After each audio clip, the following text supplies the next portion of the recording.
বন্ধুরা, কিছু কিছু সিনেমা থাকে যেগুলো আপনাদের হাসায়, কিছু সিনেমা আমাদের কাঁদায়, আর কিছু সিনেমা এমন হয় যা বহুদিন পর্যন্ত আপনার মনে গেঁথে থাকে। সাইয়ারা ঠিক এমন একটি সিনেমা। হ্যালো বন্ধুরা, ওয়েলকাম টু মাই চ্যানেল নির্মল বাস্তব। মুভির গল্প শুরু করার আগে আপনাদের কাছে আমার একটি ছোট্ট রিকোয়েস্ট, প্লিজ ভিডিওটি লাইক এবং শেয়ার করে দিন, এবং আমাদের চ্যানেলে যারা নতুন আছেন তারা অবশ্যই চ্যানেলটি সাবস্ক্রাইব করে দিবেন। আমাদের পাশেই থাকুন। তো চলুন মূল গল্পে শুরু করা যাক। সিনেমা শুরু হয় বানি বারদা নামের এক মেয়েকে দিয়ে, যে দাঁড়িয়ে আছে মুম্বাইয়ের কোর্টে। ওর সমস্ত পরিবার সেখানে ছিল। সে অপেক্ষা করছে নিজের ফিয়ন্সে মাহেশের জন্য। কিন্তু কিছুক্ষণ পর মাহেশ না আসলেও তার একটি ফোন আসে বানির কাছে। ফোনে মাহেশ জানায় তার শেষ মুহূর্তে প্রমোশন হয়েছে এবং তাকে লন্ডন পাঠানো হচ্ছে। বানি খুব খুশি মনে জানায় যে এটা তো খুব ভালো খবর, আমরা তাহলে পরে বিয়ে করে নেব। কিন্তু তারপরই মাহেশ জানিয়ে দেয় যে সে আরেকজনকে ভালোবাসে, তাই সে এই বিয়ে করতে পারবে না। এটা শুনে বানির মন একেবারেই ভেঙে যায়। পরবর্তী কয়েক সপ্তাহ সে অনেক কেঁদেছে।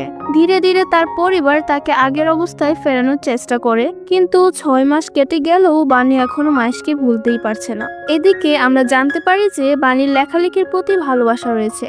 কখনো সুন্দর কবিতা, আবার কখনো ছোট ছোট জীবনের গল্প তুলে ধরার চেষ্টা করে। কিন্তু গত 6 মাস ধরে সে কিছুই লেখেনি। তাই সে একটা জার্নালিজমের চাকরি ইন্টারভিউ দিতে যায়, যদিও সে পুরোপুরি উপযুক্ত ছিল না। তবুও অনেক কষ্টে সে চাকরিটা পেয়ে যায়। এই চাকরির মাধ্যমে বানির দেখা হয় ক্রিস কাপুর নামের একজনের সঙ্গে। ঘটনাটা এমন হয় যে বানি অফিসের বাইরে তার ডায়েরিটা ফেলে আসে। ক্রিস সেটা খুঁজে পেয়ে তাকে ফেরত দেয় এবং নাম জেনে যায় বানি বারদা। অফিসে ঢোকার পরে দেখা যায় ক্রিস একজন মিউজিশিয়ান এবং সে অফিসের এইচআরকে খুব খারাপভাবে মারধর করছে, কারণ এইচ তার গাওয়া গানে খারাপ রিভিউ দিয়েছে। এইচআর তার গায়কের কোনো প্রশংসা তো করেইনি, বরং তার গ্রুপের জন্য মিউজিশিয়ানদের প্রশংসা করেছে। এতে করে ক্রিস ভীষণ রেগে যায়। এইচের উপর চড়া হয় বানি। তারপর ক্রিস চলে যায় নিজের বন্ধুদের কাছে এবং তাদের সাথেও ঝগড়ায় জড়িয়ে পড়ে, কারণ তার মনে হয় বন্ধুরাই টাকা দিয়ে এমন রিভিউ করেছে যেখানে তার নামই নেই। এর ফলে আজকের শো বাতিল হয়ে যায়, কারণ তার সব ব্র্যান্ড মেম্বার চলে যায়। কিন্তু ক্রিস হাল ছাড়ে না। তার একজন বন্ধু কিভি তার পাশেই থাকে। ক্রিস একা গিটার হাতে স্টেজে ওঠে এবং একটা চমৎকার গান গায়, যার মাধ্যমে বোঝা যায় যে সে একজন সত্যিকারের প্রতিভাবান গায়ক। তার দরকার ছিল শুধুমাত্র একটি সুযোগের। কিভি তাকে জানায় প্রিন্স নামের একজন বিখ্যাত র্যাপার একটি ক্লাসিক গান খুঁজছে তার পরবর্তী স্টেজ শো এর জন্য। তাই ক্রিস যোগাযোগ করে প্রিন্সের ম্যানেজার ভিনিটের সঙ্গে। আলোচনা হয় টাকা, কপিরাইট এবং গান গাইবার কৃতিত্বের বিষয় নিয়ে। বিনীত ক্রিসকে মাত্র 3 দিন সময় দেয়, কিন্তু কিভি বলে 3 দিনে গান তৈরি করা গেলেও লিরিক্স লেখা সম্ভব না। তখনই ক্রিসের চোখে পড়ে বানির দিকে। আসলে বানি সেদিকে অফিসে এসেছিল প্রিন্সের ইন্টারভিউ নেওয়ার জন্য, কিন্তু প্রিন্স বড় তারকা হওয়ায় তাকে 2 মাস পরে আসতে বলা হয়। বানি ভেতর ঢুকতেই পারছিল না, তখন ক্রিস তার সাহায্য করে এবং ভেতরে ঢুকিয়ে দেয়। কিন্তু বানির সেই ডায়েরি ক্রিসের হাতে পড়ে যায়। ডায়েরিটির কয়েকটি ছেঁড়া পাতা, কিছু লেখা লাইন ছিল, যেন ক্রিস কবিতার মতো সেই লাইনগুলো নিয়েই ক্রিস একটি গান বানিয়ে ফেলে।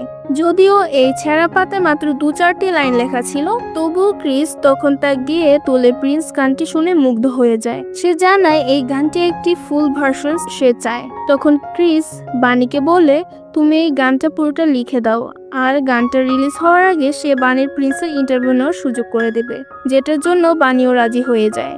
এরপর রাত থেকেই তারা এই গানের কাজ শুরু করে দেয়।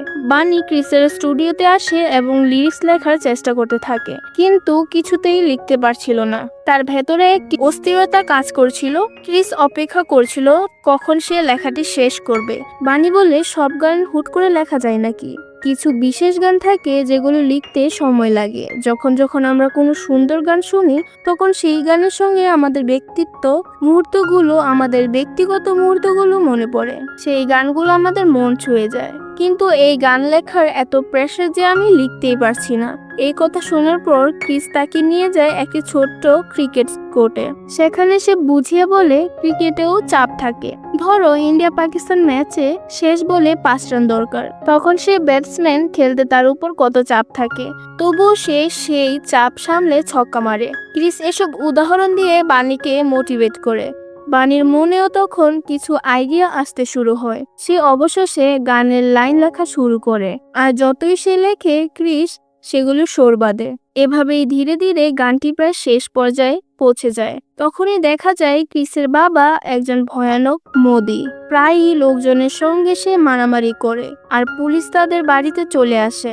জানা যায় ক্রিসের মা আর বেঁচে নেই, আর তার বাবা আলাদা থাকেন। তাদের সম্পর্ক ভালো না, তবু ক্রিস বাবাকে ভালোবাসে, আর এসব ব্যাপার বানির চোখেও পড়ে। তাই বানি ক্রিসকে নিয়ে বাবাকে একটা রিহাব সেন্টারে নিয়ে যায়। ওই রিহাব সেন্টারে খরচ প্রায় 9 লক্ষ টাকা, কিন্তু ক্রিসের কাছে এত টাকা ছিল না। তাই সে প্রিন্সের ম্যানেজার ভিনিতের সঙ্গে দেখা করে বলে, আমার কোনো কপিরাইট বা নাম চাই না, শুধু অ্যাডভান্সে 9 লাখ টাকা দাও।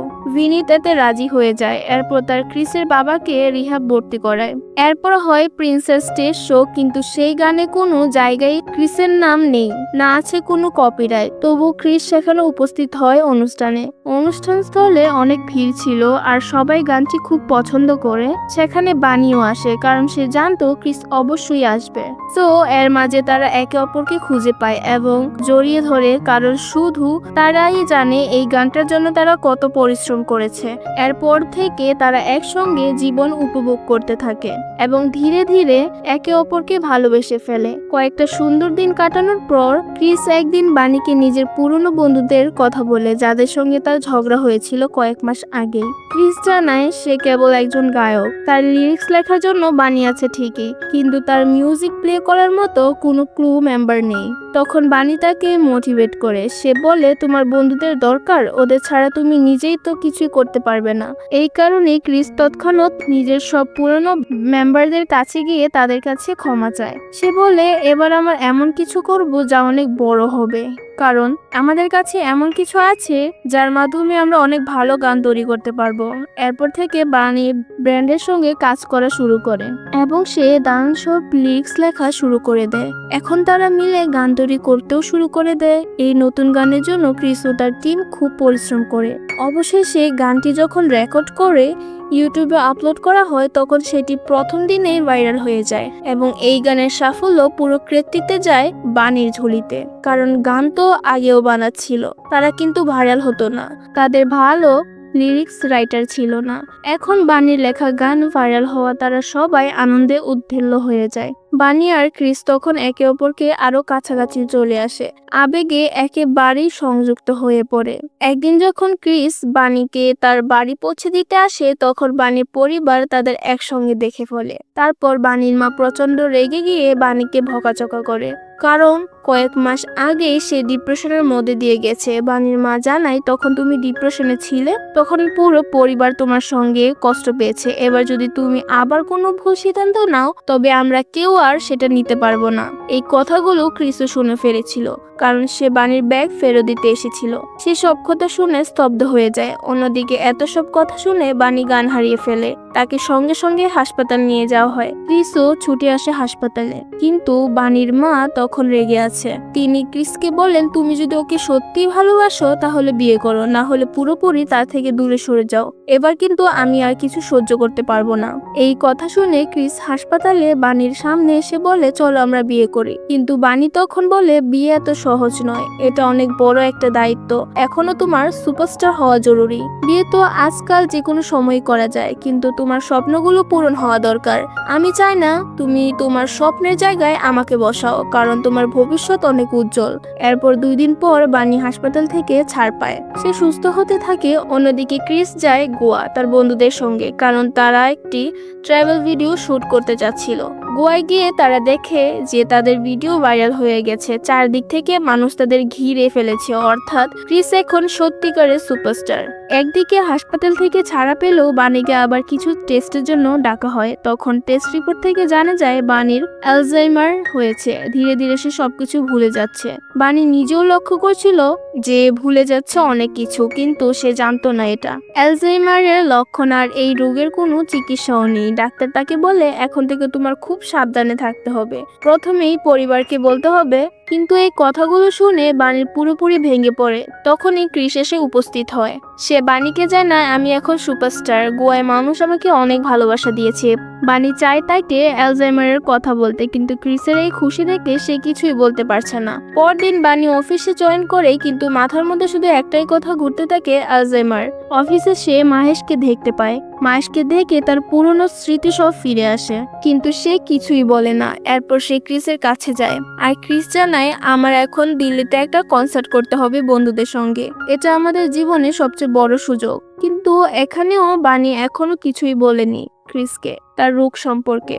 বানি জানতো যদি সে এখন ক্রিসকে সবকিছু জানিয়ে দেয় তাহলে সে কখনোই এই কনসার্ট করতে রাজি হবে না। এই অবস্থায় ক্রিস বেরিয়ে পড়ে এয়ারপোর্টের দিকে, আর বানি চলে যায় তোর অফিসের একটা পার্টিতে। কিন্তু সেই পার্টিতে গিয়েও আবার দেখা হয় মাহেশের সঙ্গে। মাহেশকে দেখি যেন বানির সব স্মৃতি ফিরে আসে। সে যেন আবার চলে যায় সেই পুরনো স্মৃতিতে। সে যেন আবার চলে যায় সেই সময় যখন তাদের বিয়ে হতে যাচ্ছিল সেই মুহূর্তে। বানি মাহেশকে বলছিল, আমরা দুজনেই তো বিয়ে করব, তাই না? কিন্তু মাহেশের মনে তখন অন্য খেলাই চলছিল। সে চাইছিল বানির সুযোগ নিয়ে কিছু করতে, কিন্তু আজ পরিস্থিতি একটু অন্যরকম। মাহেশের স্ত্রীও পার্টিতে উপস্থিত ছিল, তবুও বানি তখন মাহেশের সামনে ভেঙে পড়ে কাকুতি মিনতি করতে থাকে। তখন মাহেশ রেগে গিয়ে তাকে চিৎকার করে ধমক দেয় আর পার্টি থেকে বের করে দেয়। বানি তার ব্যাগটাও পার্টিতে ভুলে ফেলে রেখে চলে আসে। ফলে তখন ক্রিস তাকে ফোন করে, তখন সেটা রিসিভ করে একজন সিকিউরিটি গার্ড। সেই গার্ড পুরো ঘটনা ক্রিসকে জানিয়ে দেয়। এই খবর শুনেই ক্রিস নিজের ফ্লাইট মিস করে সোজা ছুটে যায় সেই পার্টিতে তার ব্যান্ডদের নিয়ে। সেখানে গিয়ে বানির ফেলে যাওয়া ব্যাগটি তুলে নেয়, আর তখনই তার চোখে পড়ে ব্যাগে থাকা অ্যালজাইমারের রিপোর্ট। সব জেনে ফেলে সে এখন বুঝতে পারে বানির আচরণ কেন এমন ছিল। এরপর সে দেখা করতে যায় সরাসরি বানির সঙ্গে। বানি তখন তাকে বলে, তুমি সবকিছু জেনে গেছো, তাই আমার মনে হয় আমাদের আর একসঙ্গে থাকা উচিত নয়। কিন্তু ক্রিস বলে, তুমি মনে রাখো বা না রাখো, আমি সবসময় তোমার পাশে থাকবো, আমি ভালোবাসি তোমাকে। এদিকে বানির পরিবারও জানতো এখন সবকিছু। তারা আবার ডাক্তারের কাছে যায়। ডাক্তার বলে এখন থেকে ওকে একটা স্ট্রিক্ট রুটিন মেনে চলতে হবে, আর থাকতে হবে একটা শান্ত পরিবেশে, যেমন পাহাড়ের কোণে বা সমুদ্রের ধারে। এই পরিবেশ ওর জন্য একটা থেরাপি হবে। এই কথা শুনে ক্রিস সিদ্ধান্ত নেয় যে বানিকে সমুদ্রের ধারে নিয়ে যাবে। তারা চলে যায় আলিবাগে আর থাকতে শুরু করে সমুদ্রের পাড়ে। ওখানে তারা দুজন মিলে অনেক আনন্দ করে, অনেক স্মরণীয় মুহূর্ত কাটায়। দুজনে তখন একে অপরকে গভীরভাবে ভালোবাসতে শুরু করে। কিন্তু সময়ের সঙ্গে সঙ্গে বানি ধীরে ধীরে সব ভুলতে শুরু করে। তবুও ক্রিসের কোনো রকম আপত্তি ছিল না। সে জানতো ভালোবাসা মানেই পাশে থাকা, স্মৃতি থাকুক আর না থাকুক। এদিকে ক্রিস দিল্লিতে কনসার্ট করতে পারেনি, কিন্তু তার বন্ধুরা সেই কনসার্ট করে এবং সেটা বিশাল সাকসেসফুল হয়। এরপর আবার মুম্বাইয়ের এক নতুন কনসার্টের আয়োজন হয়। এবার বানি চাই ক্রিসও অংশগ্রহণ নিক। বানি খুবই খুশি ছিল। সে হাসি মুখে বলে, আমি তোমার স্টেজের একদম সামনে থাকবো। কেউ হাততালি দিক আর না দিক, কেউ তোমার নাম চিৎকার করুক বা না করুক, আমি ঠিকই করব। সব প্রস্তুতি সম্পূর্ণ। কনসার্ট শুরু হয় আর ক্রিস স্টেজে উঠে গান গাইতে থাকে। ঠিক তখনই ঘটে সবচেয়ে অপ্রত্যাশিত ঘটনা। মাহেশ আবার হাজির হয় সেই কনসার্টে। জানা যায় এই কনসার্টের স্পন্সর ছিল মাহেশ। বানি তখন তাকে দেখে আবার পুরনো স্মৃতিতে হারিয়ে যায়। সব ভুলে গিয়ে মাহেশকে বলে, আমাকে কখনো ছেড়ে যেও না, আমি সবসময় তোমার সঙ্গে থাকতে চাই। তারা তখন একা এক ঘরে ছিল। মাহেশ এবার সত্যি বানির সুযোগ নিতে চায়, কিন্তু ঠিক সেই মুহূর্তে ক্রিস সেখানে পৌঁছে যায়। মাহেশ বলে, সে তোমার সঙ্গে থাকতে চায় না, ও এখন আমার সঙ্গে থাকতে চায়, দূরে সরে যাও। কিন্তু ক্রিস জানতো এটা ওর অসুস্থতা, এই প্রক্রিয়াটা। তাই সে রাগে মাহেশকে ভয়ঙ্কর ভাবে মারতে শুরু করে। সে জানতো মাহেশ ওর ভালোবাসার মানুষটাকে দুঃসময় থেকে সুযোগ নিতে যাচ্ছে। তখনই পেছন থেকে বানি হাতে ছুরি নিয়ে আসে। সে বলে, মাহেশের গায়ে যদি তুমি আর একবার হাত তোলো তাহলে আমি তোমাকে ছুরি দিয়ে মারবো। কিন্তু ক্রিস ভয় পায় না। সে ধীরে ধীরে বানির দিকে এগিয়ে আসে, আর সেই মুহূর্তে বানি ছুরি বসিয়ে দেয় ক্রিসের হাতে। তবু ক্রিস পিছু হাঁটে না, ক্রিস শুধু তাকে আলিঙ্গন করে বসে। বানি অজ্ঞান হয়ে যায়। পরের দিন যখন বানির ঘুম ভাঙে সে কিছুই মনে রাখতে পারে না। সে ভাবে আজই কনসার্ট। সে বলে, আজ তো তোমার কনসার্ট, তাই না? ক্রিস হাসে। সে বলে, কনসার্ট তো গতকাল হয়ে গেছে, তুমি খুব খুশি ছিলে। কালকে। তারপর সে বলে একটা ছেলে রাগ করে বসে আছে, এমন একটা গান দাও যাতে সে আবার ফিরে আসে। বানি তখন একটা গান লিখে দেয় আর বলে যে কেউ যদি রাগ করে তাহলে এই গানটা শুনে সে দৌড়ে চলে আসবে তোমার কাছে। কিন্তু গতকালের ঘটে যাওয়া ঘটনাগুলোর জন্য ক্রিসের ক্রু মেম্বারদের অনেক শুনতে হয়েছিল, তাই সে তাদের জন্য ক্ষমা চাইতে যায় এবং বলে বানির স্যার কেউ সরাসরি গিয়ে ক্ষমা চাইবে যাতে উনি কনসার্টে আবার অনুমতি দেয়। কিন্তু তখন ক্রু মেম্বাররা বলে এই কনসার্ট আমরা সবাই মিলে করব, না হলে কেউই করব না, তুই অনেক বদলে গেছিস। আমরা আগে সেই ক্রিস কাপুরকে চাই যে সেলফিশ ছিল, রেগে যেত আর সব সময় অ্যাটিটিউডে থাকতো। এরপর ক্রিস আবারও বানির সঙ্গে দেখা করতে যায়, কিন্তু দেখে বানি বাড়িতে নেই। পুরো ঘর খুঁজে দেখে, এমনকি সমুদ্র ধারেও গিয়ে দেখে, কিন্তু কোথাও নেই। এতে সে খুব টেনশনে পড়ে যায়। এই খবর সে বানির পরিবারকেও জানায়। তারা পুলিশের কাছেও অভিযোগ করে। 2-4 দিন কেটে যায় কিন্তু বানির কোনো খোঁজ মেলে না। তারা অনেক পুলিশ অফিসারের সঙ্গে কথা বলে, কিন্তু পুলিশ বলে 2 মাস ধরেই আমরা তদন্ত করছি, কিন্তু যারা নিখোঁজ হয় তাদের খুঁজে পাওয়ার সম্ভাবনা খুবই কম। এইভাবে একটা বছর কেটে গেল, কিন্তু এখনো ক্রিস বানিকে খুঁজে পায়নি। সে এখনো বানিকে ভুলতে পারেনি। আগের মতোই গভীরভাবে সে বানিকে ভালোবাসে। বানি নিখোঁজ হওয়ার আগে একটা গান লিখে গিয়েছিল। সেই গান দিয়েই ক্রিস কাপুর হয়ে ওঠে ভারতের সবচেয়ে বড় সুপারস্টার। কারণ বানি বলেছিল এই গান যেই শুনবে সে ছুটে চলে আসবে। সেই বিশ্বাসে ক্রিস বারবার সেই গান গাইতো, এই ভেবে সে একদিন বানি ফিরে আসবে। এমন সময় তারা লন্ডনে একটা কনসার্ট করার সুযোগ পায়। তাদের টিম এখন সফল জনপ্রিয়। সেখানে কেভি ক্রিসের গান বানানো রিলস দেখতে থাকে। এখন ভিডিওতে সে দেখতে পায় বানির চোখ। ক্রিস সব ফেলে ছুটে যায় মানালি, সেই জায়গায় যেখানে ভিডিওটি তোলা হয়েছিল। সেখানে সে জানতে পারে বানি এক মহিলা হোস্টেলে থাকে। সেখানকার কর্মীরা বলে সে সারাদিন শুধু আপনার কথাই বলে। বানির রুমে ছিল ক্রিসের ছবি, পোস্টার, নিউজ পেপার কাটিং সবই। বানি একটি চিঠি লিখে রেখে গিয়েছিল, ক্রিস তুমি এই চিঠিটা কোনোদিন যেন না পাও, কারণ তুমি যদি এখন এটা পড়ছো তার মানে তুমি সব ফেলে আমার পেছনে এসেছো, যা আমি চাইনি। এখান থেকে জানা যায় বানি সেই কনসার্টের দিনের ভিডিও দেখে বুঝে গিয়েছিল যে কি ভুল করেছিল, কিভাবে সে ক্রিসকে কষ্ট দিয়েছিল। তাই সে সব ছেড়ে দূরে চলে গিয়েছিল। অবশেষে ক্রিস আবার খুঁজে পায় বানিকে, কিন্তু বানি কিছুই মনে করতে পারছিল না। যে জিজ্ঞাসা করে আপনি কে? ক্রিস বলে আমি একজন গায়ক, কিন্তু অনেকদিন ধরে কোনো গান বানাতে পারছি না, আমার কাছে শব্দই নেই। বানি বলে আমিও অনেকদিন ধরে লিখতে চাইছি, কিন্তু কিছু লিখে উঠতে পারছি না। তখন ক্রিস বলে আমি বুঝি, একা করে বসে গান লেখা যায় না, যে গান হৃদয় ছুঁয়ে যায় তা বিশেষ মুহূর্তে লেখা যায়। এরপর ক্রিস বানিকে নিয়ে যায় আবার সেই পুরোনো দিনের মতো তার সামনে ক্রিকেট খেলতে থাকে, যাতে তার স্মৃতি ফিরে আসে। বানি কিছুই মনে করতে পারছে না। ক্রিস বারবার চেষ্টা করতে থাকে। শেষে একবার বানি বলে ওঠে ক্রিস কাপুর, তার সব মনে পড়ে যায়। তারপর বানি বলে I love you Chris Kapoor. এরপর তারা একসাথে কনসার্টে যায়। বানি ও ক্রিস বিয়ে করে ফেলে। এখন বানির ডায়েরিতে লেখা থাকে তাদের দুজনের সুন্দর স্মৃতি। আর এভাবে এই সুন্দর লাভ স্টোরিটি শেষ হয়ে যায়। তো বন্ধুরা, এই সুন্দর সাইয়ারা মুভির গল্প, আশা করি আপনাদের এই রোমান্টিক গল্পটি ভালো লেগেছে।